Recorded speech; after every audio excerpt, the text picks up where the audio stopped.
Hello दोस्तों, आप सभी का स्वागत है अपने YouTube चैनल PSM हाउस में।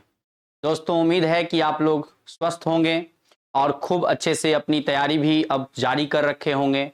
बहुत ही तेजी से आप अपनी तैयारी कर रहे होंगे। उसी के संदर्भ में मैं आप लोगों को बहुत ही तेजी से वीडियो भी प्रोवाइड कर रहा हूं दोस्तों, जिसमें हम आपको कॉन्सेप्ट के साथ साथ उस पर आधारित जो प्रश्न है दोस्तों, वो भी मैं आप लोगों को बताते जा रहा हूं दोस्तों।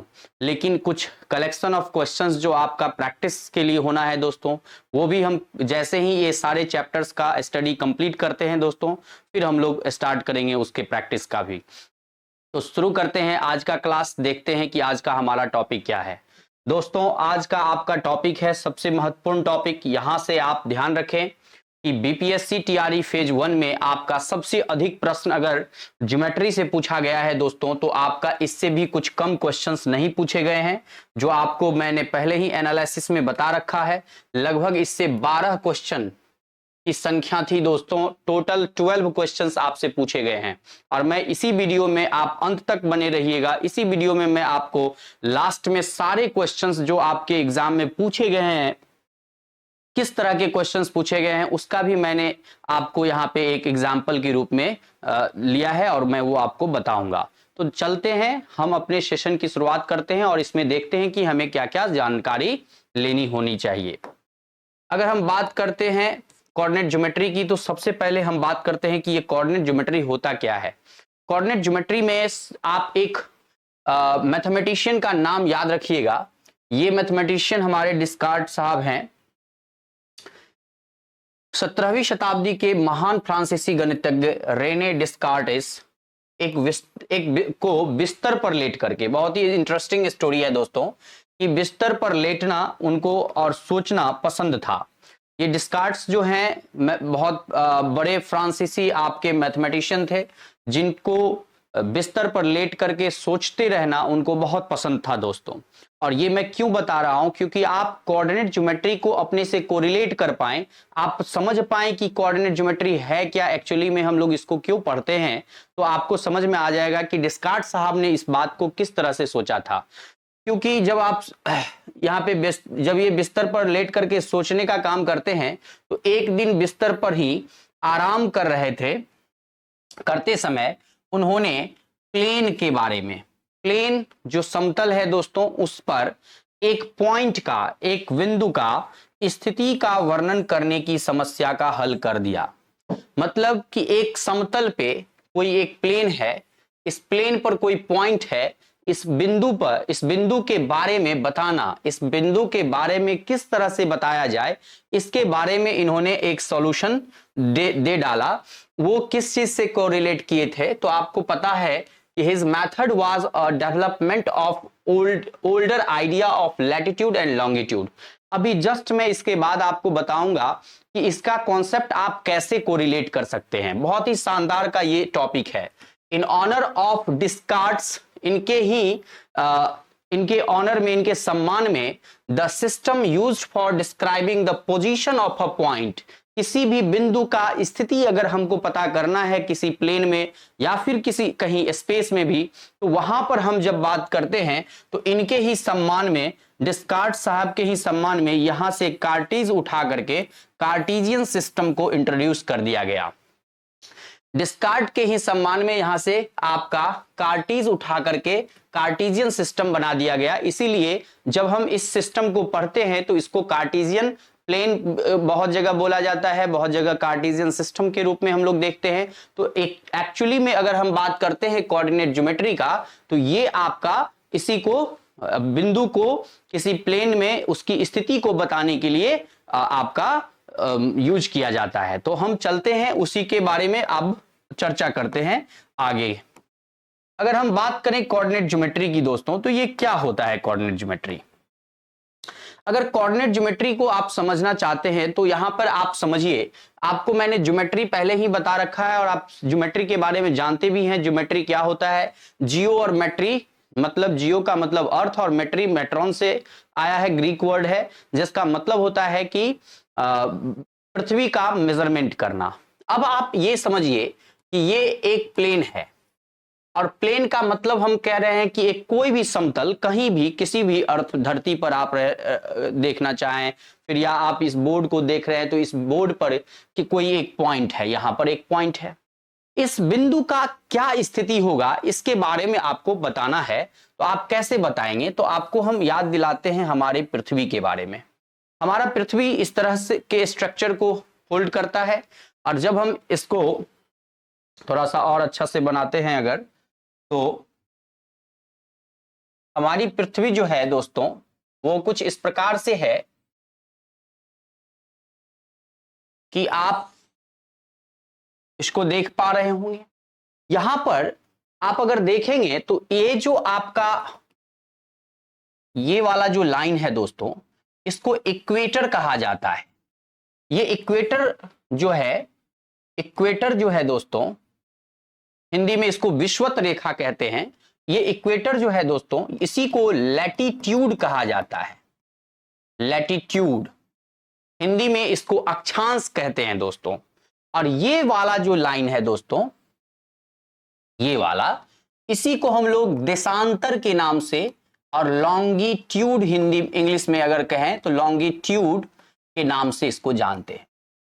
अब जब इसका डिवीजन आप करते हैं दोस्तों, तो आपको मालूम होगा कि ये वाला एक लाइन है, एक ये वाला लाइन है, यहां पर 23 होल 1/2 डिग्री नॉर्थ पोजीशन, यहां पर 66 होल 1/2 डिग्री नॉर्थ पोजीशन, यहां पर भी आप ले लें, ये भी आपका 23 होल 1/2 डिग्री साउथ पोजीशन, यहां पर भी 66 होल 1/2 डिग्री आपका साउथ पोजीशन। ये वाला जो पॉइंट है दोस्तों, इसको साउथ पोल कहते हैं, साउथ पोल कहते हैं। और ये वाला आपका जो पॉइंट है दोस्तों, नॉर्थ पोल कहते हैं, नॉर्थ पोल कहते हैं। अब आप अगर ध्यान दें, इसी में आपको मैं बताना चाहूंगा कि ये जो लाइन है ये 0 डिग्री, ये 0 डिग्री, इस 0 डिग्री वाले लाइन के ऊपर भी चले जाइए तो आपको टोटल 90 डिग्री का आपको क्या मिलेगा, टोटल डिवीजन आपको प्राप्त हो जाएंगे। ऐसे ऐसे यहां तक आपका टोटल 90, ये 90 डिग्री वाला जो पोजीशन है दोस्तों वो नॉर्थ पोल, और इसी तरह यहां भी आप चले आए तो आपका ये वाला साउथ पोल के रूप में दिख जाता है। ये मैं आपको क्यों बता रहा हूं, आप यहां पर ध्यान से देखेंगे तो ये एक जो लाइन है, आप इसको जानते हैं कि ये लॉन्गिट्यूडिनल लाइन है। और जब इस लाइन को धरती पर आप ड्रॉ करते हैं तो कुछ इस प्रकार से आप ड्रॉ करते हैं। ये सभी इमेजिनरी लाइन है दोस्तों, ये सभी इमेजिनरी लाइन है। अब आप ध्यान से देखें अगर, तो यहां पर इस लाइन का उपयोग हम लोग करते हैं किस चीज के लिए, यहां पर टाइम मेजरमेंट के लिए और ये डिस्टेंस मेजरमेंट के लिए। और जब दोनों को मिलाते हैं तो दोस्तों पोजीशन का हम आइडेंटिफिकेशन कर पाते हैं। अब अगर आप यहां पर किसी भी एक जो आपका ग्रिड है दोस्त, ये वाला मान लीजिए, अगर हम इसको दूसरे कलर से दिखाएं तो आप समझ पाएंगे। अगर हम इस ग्रिड को देखें दोस्तों, तो ये वाला ग्रिड आपको दिख रहा होगा। अब आप जो जीपीएस जो यूज करते हैं मोबाइल में, वो क्या है दोस्तों, ग्लोबल पोजिशनिंग सिस्टम। ये जो जीपीएस है दोस्तों, हम किसी भी धरती के किसी भी बिंदु पर कोई भी चीज को ट्रेस कर पाते हैं। तो किस कारण से, तो आप ध्यान से समझ लीजिए, यह जो बिंदु कोई भी धरती का या कोई भी हिस्सा हो सकता है, और यहां पर कोई बिंदु, कोई ऑब्जेक्ट है, कुछ भी घर है, बिल्डिंग है, कुछ भी है, यहां पर ये जो पोजीशन हम लोग फाइंड करते हैं वो इसी ग्रिड के हेल्प से हम लोग फाइंड करते हैं।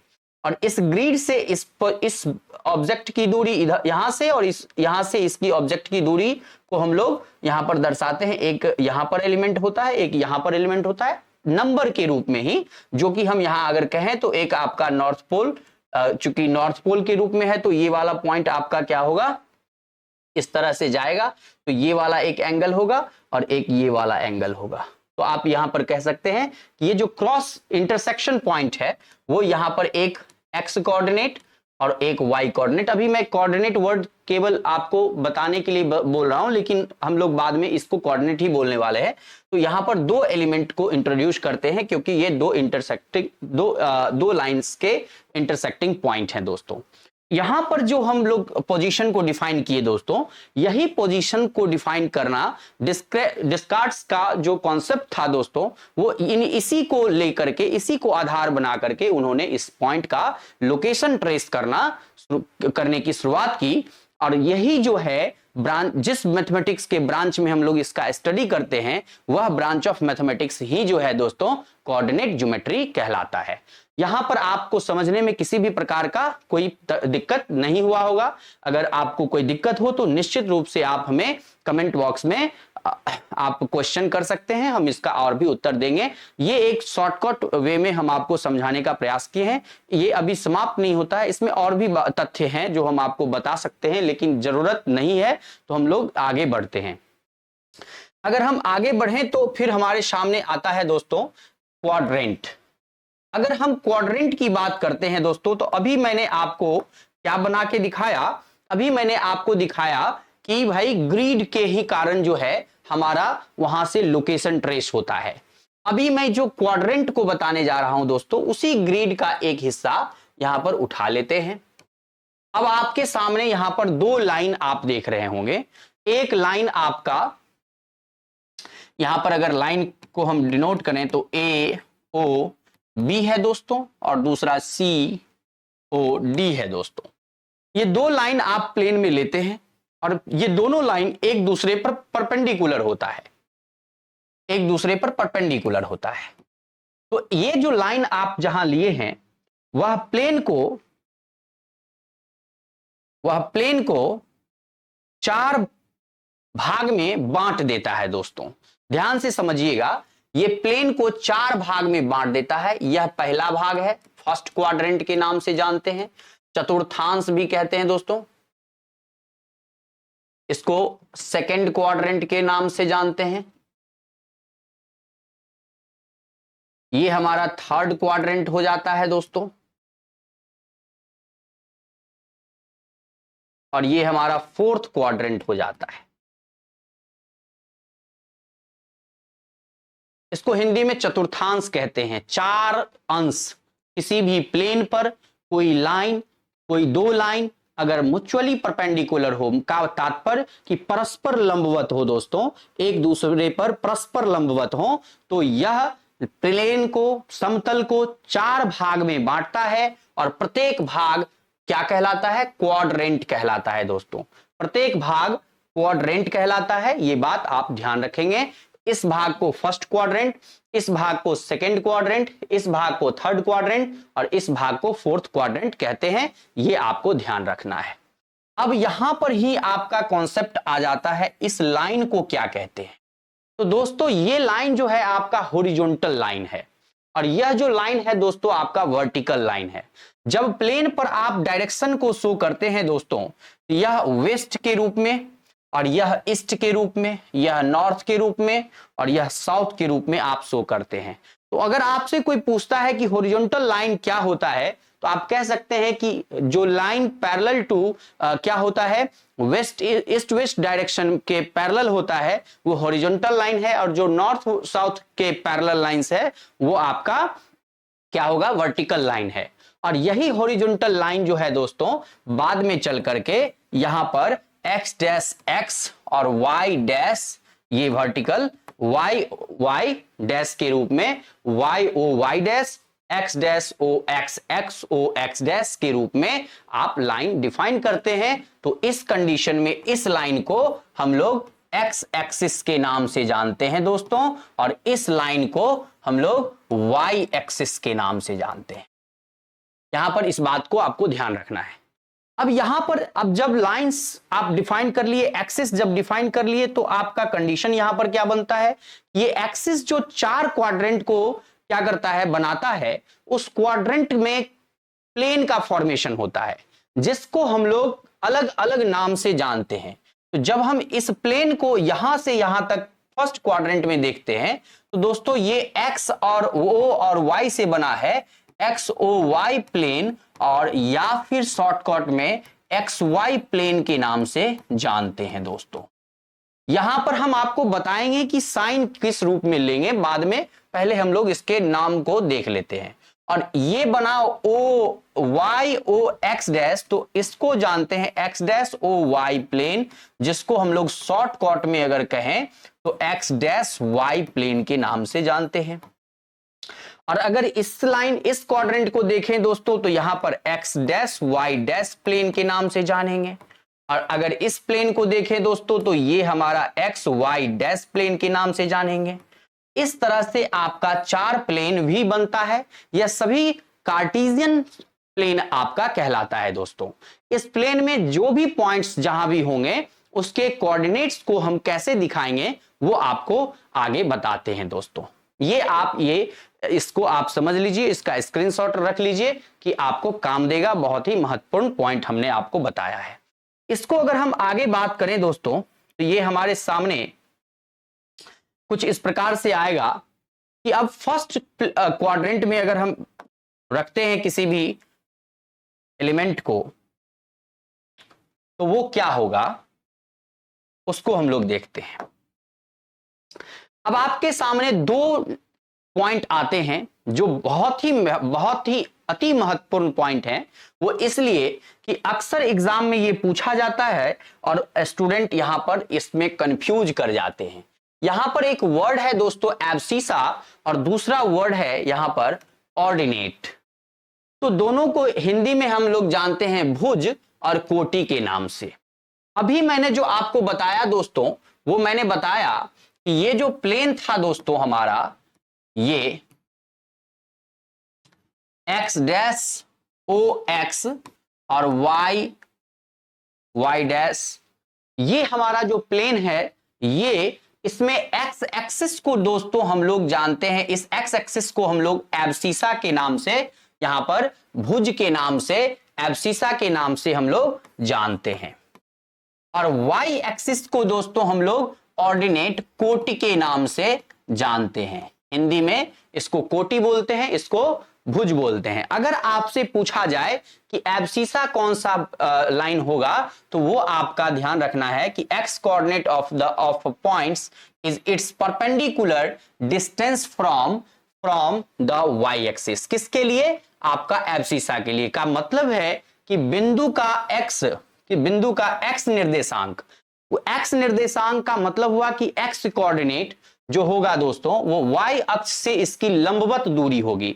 मतलब अब इस पर जो कोई पॉइंट हम लोग लेते हैं, इस पर जो हम कोई पॉइंट लेते हैं 1 2 3 4 कोई भी पॉइंट, -1 -2 -3 जो भी पॉइंट हम लेना चाहें, ये जो लेते हैं वह हमारा जो पॉइंट है दोस्तों, अगर हम यहां से इस पॉइंट को आगे बढ़ाएं, ये हमारा 1 2 3 4, यहां से 1 2 अगर हम देखें तो दोस्तों ये वाला जो डिस्टेंस है यहां से, ये y एक्सिस से परपेंडिकुलर डिस्टेंस, अगर इस p को देखें तो ये 1 होगा और ये y x वाला 2 होगा। तो इस p का जो कोऑर्डिनेट बन रहा है 1 2 बन रहा है, जिसमें आप अगर देखें तो x एक्सिस का जो मेजरमेंट है दोस्तों वो y एक्सिस से इस पर परपेंडिकुलर डिस्टेंस बन रहा है। परपेंडिकुलर आपका बना रहा है वो वाला आपका क्या हो जाएगा, ये वाला डिस्टेंस एक्स एक्सिस का कोऑर्डिनेट हो जाएगा दोस्तों, जिसको हम लोग एब्सिसा के नाम से जानते हैं। और वही बात अगर आप देखना चाहें कोटि के रूप में तो एक्स एक्सिस से जो परपेंडिकुलर डिस्टेंस है दोस्तों उस पॉइंट का, वो आपका यहां पे 2 है, वो आपका क्या कहलाएगा, वो आपका वाई कोऑर्डिनेट कहलाएगा। उसको हम लोग कोटि के नाम से जानते हैं दोस्तों, उसको इंग्लिश में ऑर्डिनेट कहते हैं। इस बात को ध्यान रखना है। मतलब ये कि the y coordinate is called the ordinate. y coordinate जहां भी आपको दिखेगा वो सब ऑर्डिनेट है, x कोऑर्डिनेट जहां भी दिखेगा वो सब एब्सिसा है दोस्तों, ये आपको ध्यान रखना है। आगे अगर हम बात करें तो आगे अब हम लोग पोजीशन की बात करेंगे। देखते हैं, यहां पर सवाल से पहले हम कॉन्सेप्ट को समझते हैं। कॉन्सेप्ट ये कहता है दोस्तों कि ये हमारा क्या है, क्वाड्रेंट है। और यहां पर जब हम बात करते हैं फर्स्ट क्वाड्रेंट का, तो फर्स्ट क्वाड्रेंट में एक्स वाई प्लेन है दोस्तों। यहां पर सारे पॉइंट्स जो होंगे वो पॉजिटिव होंगे दोस्तों। यहां पर सारे कोऑर्डिनेट्स पॉजिटिव होंगे। और जब हम एक्स डैश वाई प्लेन में आते हैं दोस्तों, तो यहां पर जो हमारा एक्स डैश वाला प्लेन है, एक्स डैश वाला कोऑर्डिनेट है दोस्तों, मतलब ये जो एक्सिस हमारा बनेगा वो क्या बनेगा, वो नेगेटिव होगा। और अगर हम माइनस ए लिखें और ए लिखें, कोई एक पॉइंट पी अगर इसमें दिखाएं, तो वो हमारा माइनस ए एक्स कोऑर्डिनेट है और बी आपका वाई कोऑर्डिनेट है। इसको आपको ध्यान रखना है।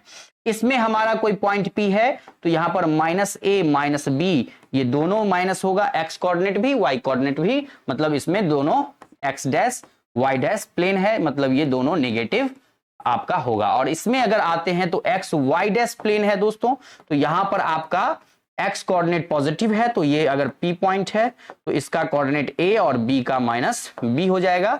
ये आपको ध्यान रखना है, ये बहुत ही अति महत्वपूर्ण बात था, आपको ध्यान रखना है कि first quadrant X Y plane में सभी positive, X dash Y plane में फर्स्ट एलिमेंट जो है वो आपका नेगेटिव, सेकंड पॉजिटिव, इसमें दोनों नेगेटिव, इसमें फर्स्ट पॉजिटिव सेकंड नेगेटिव। इस बात को आपको ध्यान रखना है इस यहां पर के लिए। अगर हम बात करें दोस्तों आगे, तो हमारे सामने एक क्वेश्चन, बहुत ही महत्वपूर्ण क्वेश्चन है, आप कर सकते हैं इस क्वेश्चन को। देखते हैं कि आप के सामने ये क्वेश्चन क्या कह रहा है। अगर आप इस क्वेश्चन को ध्यान से देख पा रहे होंगे दोस्तों, तो इसको पढ़ेंगे और पढ़ करके इसको समझने का प्रयास करेंगे। क्वेश्चन कह रहा है, पिक्चर को देखना है और कंप्लीट करना है कि ये जो स्टेटमेंट नीचे दिया हुआ है वो क्या कहता है। यहां पर आपको स्पष्ट रूप से पिक्चर दिख रहा होगा। यहां पर आपका बी कोऑर्डिनेट है, यहां पर आपका एम कोऑर्डिनेट है, मींस पॉइंट है, और यहां पर एल पॉइंट है और यहां पर एस पॉइंट है। B M L S point का आपसे यहां पर क्या क्या पूछा है वो देखिएगा। The abscissa and the ordinate, अभी मैंने बताया कि एक्स कोऑर्डिनेट जो है वो एब्सिसा होगा दोस्तों। तो एक्स कोऑर्डिनेट इस बी पॉइंट का क्या है दोस्तों, वो वाई से जो परपेंडिकुलर डिस्टेंस होगा दोस्तों। परपेंडिकुलर डिस्टेंस वाई से कितना है, यहां तक आप जाएं तो 4 है, तो यहां पर 4 हो गया। और एक्स को एक्सिस से इसका डिस्टेंस कितना है दोस्तों, तो अगर देखेंगे तो 3 है, तो वाई कोऑर्डिनेट आपका 3 हो गया। यहां पर अगर इसको फिल करें तो एब्सिसा जो होगा दोस्तों वो 4 हो गया, और ऑर्डिनेट जो होगा दोस्तों वो 3 हो गया। भुज जो है वो आपका 4 है और कोटि जो है वो 3 है, तो ये 4 और 3 से फिल हो जाएगा दोस्तों। जब आपसे पूछेगा कि कोऑर्डिनेट्स ऑफ बी क्या होगा, तो वो 4 और 3 आप कह सकते हैं। उसी तरह m के लिए यहां पर आप निकाल सकते हैं m -3 और ये 4।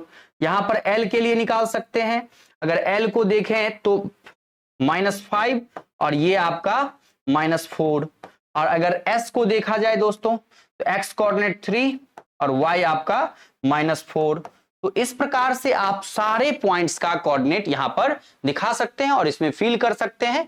कहीं से भी कोई तरह का इसमें परेशानी आपको नहीं आएगा। ये अति महत्वपूर्ण बात था, आपको जान लेना चाहिए था। एब्सिसा और ऑर्डिनेट या वाई कोऑर्डिनेट एक्स कोऑर्डिनेट जो कुछ भी है, ये कंफ्यूज कर देता है बच्चों को, तो ये आपको कंफ्यूज नहीं होना है, यहां से आप समझ लीजिए।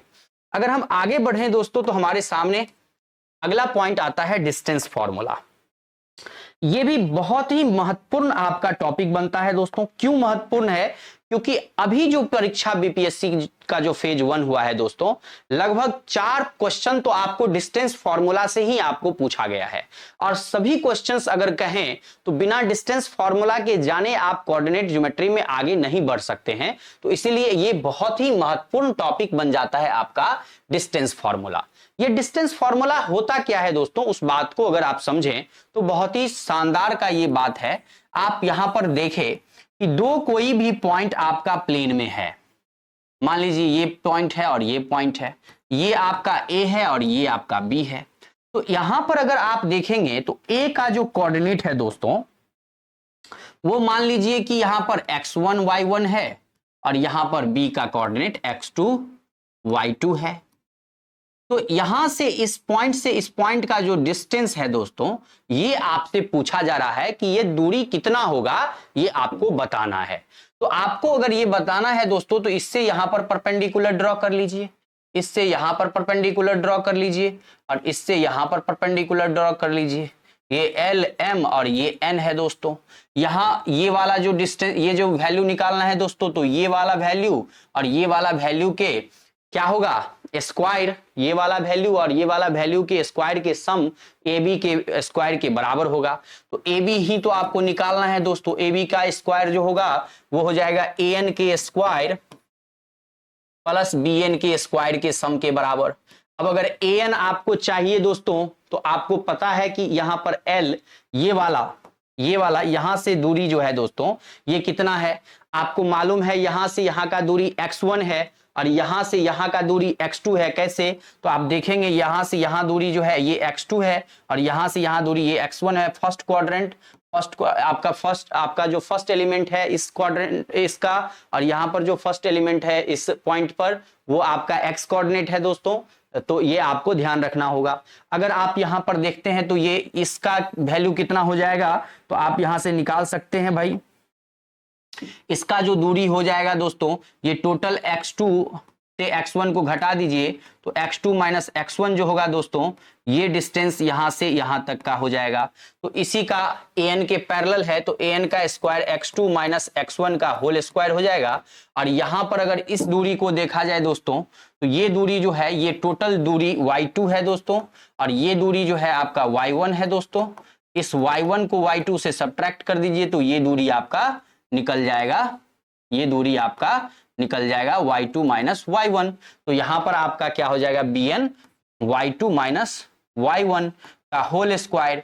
तो आपको निकालना क्या था, ab का स्क्वायर इधर चला जाएगा, तो x2 माइनस x1 का whole square plus y2 minus y1 का होल स्क्वायर।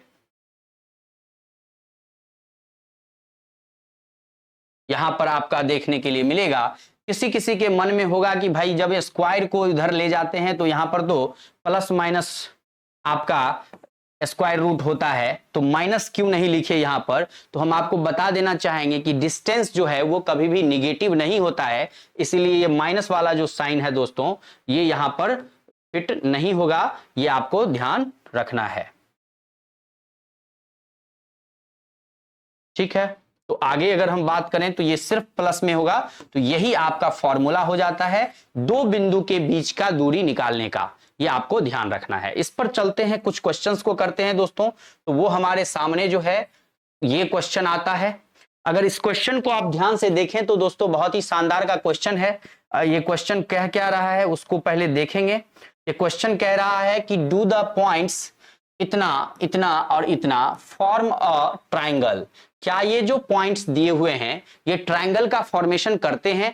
तो मान लिया जाए कि भाई ये जो कोऑर्डिनेट है वो 3 2 है, बी जो कोऑर्डिनेट है वो आपका -2 -3 है, और सी जो कोऑर्डिनेट है दोस्तों वो 2 3 है। तो आपको ये ट्रायंगल चेक करने के लिए आपको करना क्या होगा, इस बात को ध्यान रखिएगा। यहां पर ए बी का लेंथ निकाल लेना होगा, बी सी का लेंथ निकालना होगा और ए सी का लेंथ निकालना होगा। अब तीनों का लेंथ आप निकालिए। तो ए बी के लिए 3 - 2 - +2 का होल स्क्वायर प्लस 2 - 3, तो 2 + 3 का होल स्क्वायर।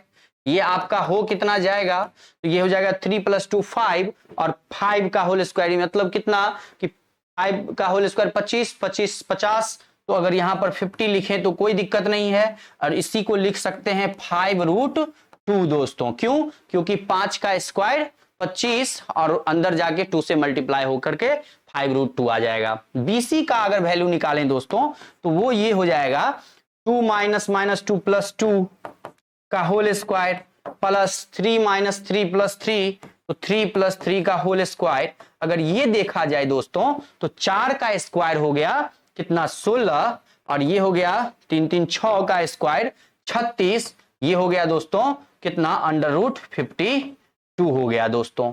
अगर आप देखेंगे 6 + 6 आपका 12, 3 1 4 1 5। अब अगर आगे बढ़ा जाए एसी का अगर निकाला जाए दोस्तों तो ध्यान से देखिएगा 3 - 2 1, 3 - 2 1 का होल स्क्वायर, और 2 - 3 मतलब 2 - 3 का होल स्क्वायर। अगर इसका वैल्यू देखा जाए दोस्तों तो ये 1, यहां पर 3 माइनस 2 है, तो 3 माइनस 2 ये 1, 1 का होल स्क्वायर और 1 का होल स्क्वायर, तो 1 प्लस 1 ये हमारा मिल गया √2 मिल गया दोस्तों। अब आप यहां पर देखेंगे अगर हम 50 को यहां पे इसको ब्रेक ना करें तो आप ये सीधा सीधा उठा लीजिए और देखिए कि √50 का अगर आप यहां पर स्क्वायर कर दें दोस्तों और प्लस √2 का स्क्वायर कर दें दोस्तों, तो आपको √52 का होल स्क्वायर करने पर बराबर आ रहा है दोस्तों 50 का अंडर रूट का स्क्वायर 50 और प्लस 2 ये 52 के बराबर हो गया। हाँ हो गया। इसका मतलब कि यह कंडीशन कब होता है, जब कोई ट्रायंगल राइट एंगल ट्रायंगल होता है तो वहीं पर पाइथागोरस साहब ने कहा है कि आपका जो सबसे बड़ा भुजा है कर्ण, वो आपको ध्यान रखना है, जो कर्ण है वह कर्ण जो है हमेशा क्या होगा, कर्ण का लंबाई का जो स्क्वायर होगा वह अदर दोनों साइड के लंबाई के स्क्वायर के सम के बराबर होता है दोस्तों। तो यहां पर दो छोटे साइड का जो स्क्वायर है दोस्तों, इसका स्क्वायर का सम तीसरे भुजा के स्क्वायर के बराबर हो जाता है, जिसके कारण ये आपका राइट एंगल ट्रायंगल बनता है दोस्तों। यहां पर यह भी पूछा था कि if so name the type of triangle, तो आपका ट्रायंगल हो जाएगा राइट एंगल ट्रायंगल। उम्मीद है कि आप ये समझ गए होंगे। अगर और कहीं कोई दिक्कत हो तो निश्चित रूप से कमेंट बॉक्स में आप ये किसी भी प्रकार का दिक्कत आपको लगे तो निश्चित रूप से पूछ सकते हैं दोस्तों। अगर आपको यह वीडियो अच्छी लग रही है दोस्तों तो आप निश्चित रूप से इस चैनल पर अगर नए हैं तो चैनल को सब्सक्राइब कर लें दोस्तों, और लाइक करना ना भूलें और अपने दोस्तों में भी शेयर कर दें दोस्तों, कि आप अधिक से अधिक लोगों तक इस वीडियो को पहुंचाएंगे तो उन्हें भी फायदा होगा और वो भी यहां से अच्छे से तैयारी कंप्लीट कर सकते हैं दोस्तों। तो बढ़ते हैं आगे के क्वेश्चंस को अगर देखें तो वो हमारे सामने अब एक फॉर्मूला आ जाता है दोस्तों, यहां पर सेक्शन फॉर्मूला। यह भी बहुत ही महत्वपूर्ण है पॉइंट। सेक्शन का यहां पर तात्पर्य यह है कि लाइन ही हमारा दो प्रकार से विभाजित होता है। यह एक लाइन है दोस्तों, इस लाइन का एक इंटरनल डिवीजन होता है। यह एक लाइन है दोस्तों, इसका एक एक्सटर्नल डिवीजन होता है। ये AB है, ये AB है तो ये P है, और ये भी AB है तो ये हमारा P है। इसका कोऑर्डिनेट हमें फाइंड करने के लिए दिया जाता है और ये रेशियो m:n में आपका विभाजित है। अगर ये x1 y1 कोऑर्डिनेट है दोस्तों और ये x2 y2 कोऑर्डिनेट है दोस्तों, और यहां पर ये x2 y2 कोऑर्डिनेट है, सॉरी ये x1 y1 कोऑर्डिनेट है दोस्तों और ये x2 y2 कोऑर्डिनेट है दोस्तों, और ये हमारा xy कोऑर्डिनेट है, और यहां से इसका जो डिवीजन है दोस्तों m है और ये हमारा क्या है, n है, ये हमारा n है।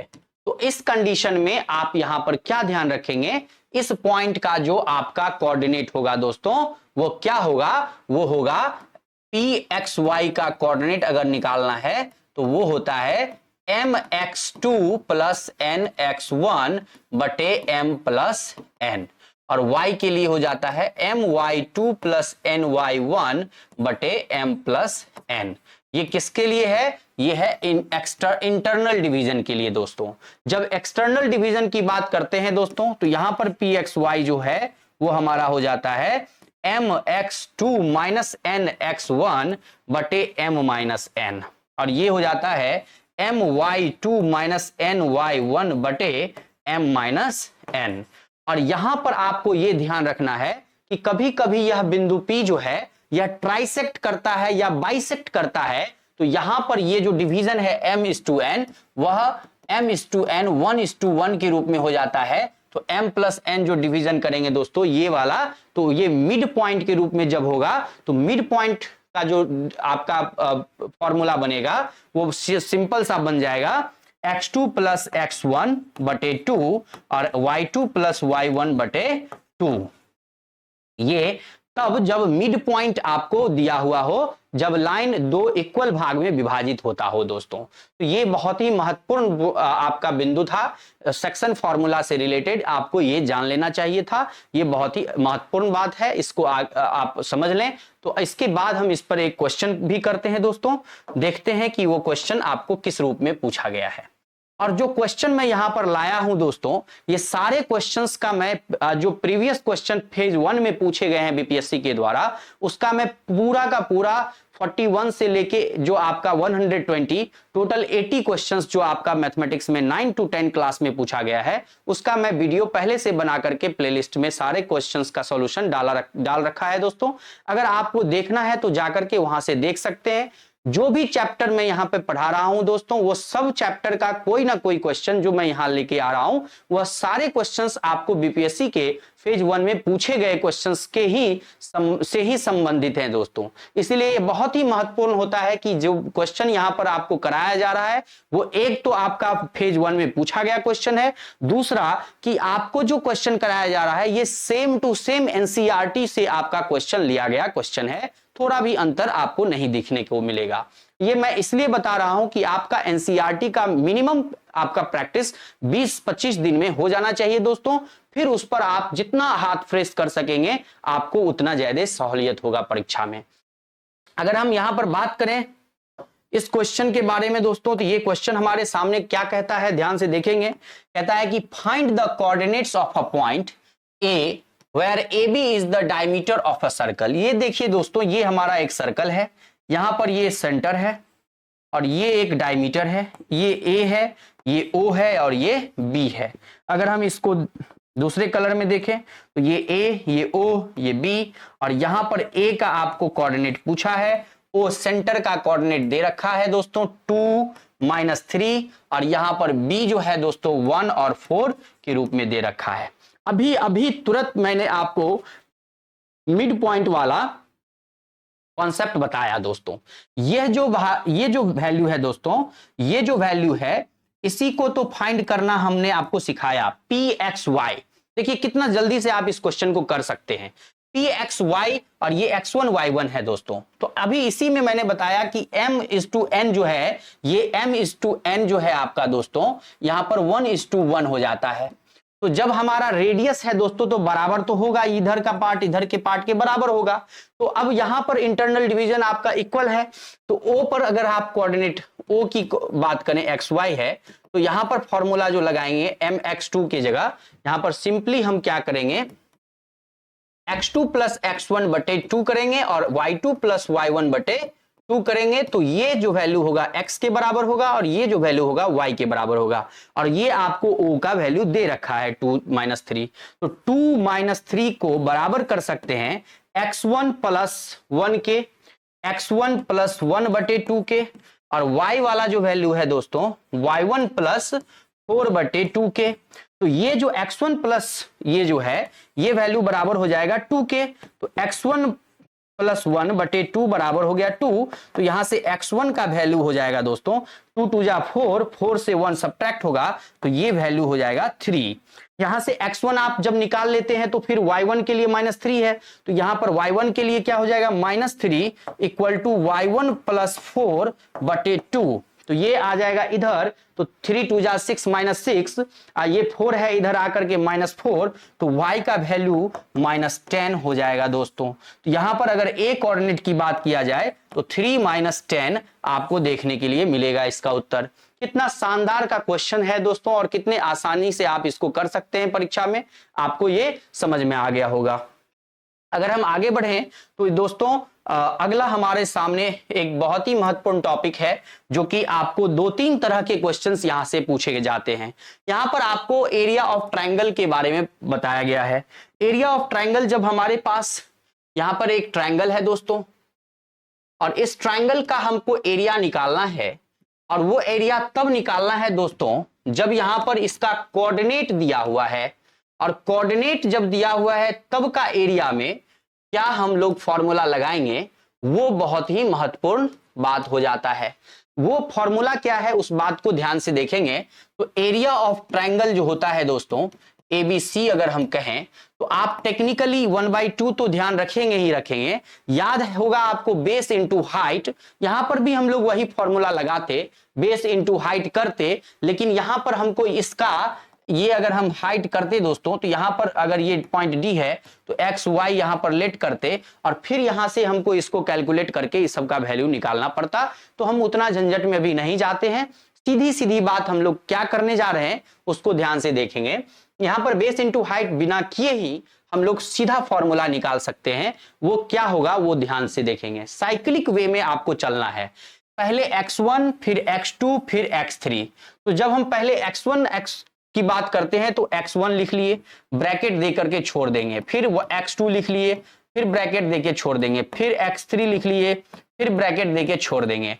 अब आप साइक्लिक वे में चलिए, x1 हो गया तो x1 के तुरंत बाद वाले में y2 और y3 है दोस्तों, तो ब्रैकेट में यहां पर y2 माइनस y3 कर दीजिए। फिर x2 में चलिएगा तो x2 को छोड़ करके यहां पर आएंगे तो y3 माइनस y1 हो जाएगा दोस्तों। और जब यहां पर फिर आप ये कंप्लीट कर लेते हैं तो यहां पर x3 को छोड़ दीजिए तो y3 के बाद y1 आता है माइनस y2, और यही फॉर्मूला आपका एरिया ऑफ ट्रायंगल का फॉर्मूला हो जाता है x1 into y2 minus y3 plus x2 into y3 minus y1 plus x3 into y1 minus y2। क्या इसको हम लोग y कोऑर्डिनेट पर नहीं लिख सकते थे? एकदम लिख सकते थे। ऐसे ही y1 y2 y3 करते और x2 x1 उसका सीक्वेंस बना लेते और वो भी हमारा फॉर्मूला हो जाता।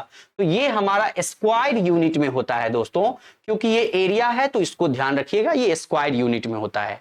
इस पर एक क्वेश्चन हम लोग करते हैं और देखते हैं कि वो क्वेश्चन क्या कहता है। यहाँ पे आपके सामने एक क्वेश्चन आपके सामने यहां पर आपको दिख रहा होगा, कहता है फाइंड द वैल्यू ऑफ के का वैल्यू निकालना है।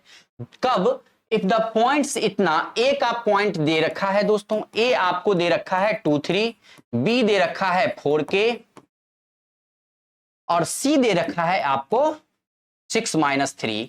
आप अगर जाकर के देखेंगे तो सेम क्वेश्चन ऐसा ही आपको बीपीएससी फेज 1 में पूछा है दोस्तों। तो इसलिए आपको ये बहुत ही महत्वपूर्ण क्वेश्चन होगा आपके लिए।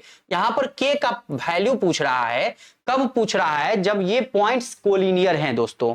कोलिनियर का मतलब होता है कि ये जो पॉइंट्स कोलिनियर है, ये ए है, ये बी है और ये सी है, ये तीनों एक ही पॉइंट एक ही लाइन पर लाई करते हैं तो इसका कोलिनियरिटी ये कहलाता है। अगर थोड़ा भी ये पॉइंट अगर एक लाइन पे ना हो तो आप देखेंगे कि अगर ये एक ABC है तो यहां पर ABC एक ट्रायंगल का ही फॉर्मेशन कर देगा।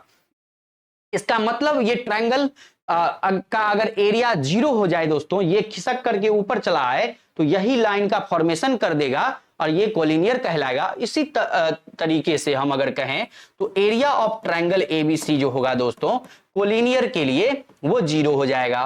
तो और फॉर्मूला क्या कहता है? तो 2 को पहले लिखेंगे। अच्छा 1/2 वाला वैल्यू तो ऑलरेडी 0 हो गया तो उसको लिखना ही नहीं है। 2 को पहले लिखेंगे, 2 को लिख करके ब्रैकेट बना देंगे, छोड़ देंगे। फिर अगला 4 है तो 4 को लिख करके ब्रैकेट बना देंगे, छोड़ देंगे। फिर 6 को लिख करके ब्रैकेट बना देंगे, छोड़ देंगे, बराबर हमारा 0 है। यहां पर 1/2 लेते तो वो भी इधर ला करके मल्टीप्लाई करते 0 हो जाता। यहां पर 2 है तो इस 3 को छोड़ेंगे, k - 3 + 3 हो जाएगा तो k + 3 हो गया दोस्तों। यहां पर 4 को छोड़ दिए, 4 के बाद k को छोड़े तो -3 और यहां पे माइनस करेंगे प्लस करेंगे तो कितना हो जाएगा दोस्तों? 0 हो जाएगा। 3 - 3 तो आपका कितना हो गया? 0 हो गया। अगर हम 6 को छोड़ दिए तो यहां पर 6 को छोड़ने के बाद आपका चला आता है 3 + k। यहां पर एक वैल्यू 3 एक सेकेंड 2 लिए तो k - 3 तो +3, ठीक है। आपका इसके बाद 4 है, 4 लिए तो 4 के बाद k को छोड़े तो -3 और -3, ये -3 और फिर 6 लिए, 6 के बाद 3 - k तो 3 - k यहां पर कर देंगे। ये आपका सॉल्यूशन होगा। सॉल्व करने पे आपको ये पता चलेगा कितना 2k + 6, ये हो गया 6 - 24 और ये हो गया 6 × 18 -6k बराबर 0। अब आप इसको सॉल्व करें तो 2k - 6k - 4k और ये हो गया 24 18 18 × 24, ये 24 24 0। तो आपका बचा क्या? k का वैल्यू यहाँ पे आपको मिल रहा है 0। तो ये आपका सही उत्तर हो जाएगा। यहां पर -4 0 आपका यहाँ k का वैल्यू 0 होगा। ये बात आपको ध्यान रखना है दोस्तों। बहुत ही शानदार का क्वेश्चन था आपके सामने और इसी तरह से आप अगर इसको बनाएंगे तो आपका सही उत्तर प्राप्त होगा। और इसी तरह के क्वेश्चंस बीपीएससी में पूछे गए हैं, इसीलिए हम आपको इस तरह के क्वेश्चंस का प्रैक्टिस कराने का प्रयास कर रहे हैं दोस्तों। तो उम्मीद है आज आपका कोऑर्डिनेट ज्योमेट्री का कंप्लीट कॉन्सेप्ट समाप्त होता है। क्लास 6 to 10 तक के सभी छात्रों के लिए, बीपीएससी टीआरई 2.0 के लिए। आपको अगर यह वीडियो अच्छी लग रही है दोस्तों तो चैनल को अगर आप अभी तक सब्सक्राइब ना किए हो तो सब्सक्राइब कर लीजिए, क्योंकि जितने भी अति महत्वपूर्ण आपके जो कॉन्सेप्ट हैं दोस्तों, सब कॉन्सेप्ट के साथ साथ हम आपको क्वेश्चन प्रैक्टिस भी यहाँ पे कराने जा रहे हैं दोस्तों और करा रहे हैं।